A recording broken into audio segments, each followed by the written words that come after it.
Kalau kalian melihat bagaimana modul video klip di Tarpaima, kayak gitu lah aku dulu, belum kayak sekarang kan. Dulu masih kayak bodat, sekarang udah kayak manusia lah sedikit. Nah, bercanda. Itulah. Jadi kami udah menjalin hubungan secara serius selama bertahun-tahun. Semoga ini pelajaran juga untuk kalian ya. Tapi mungkin karena aku nggak ada kejelasan. Soalnya setiap jumpa Natal tahun baru kan kayak kapan ya kita menikah, kapan ya kita menikah.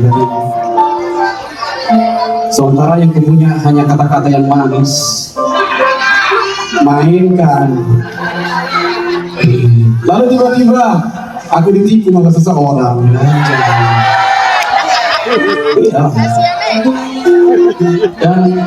Dan dia si Kalapa ini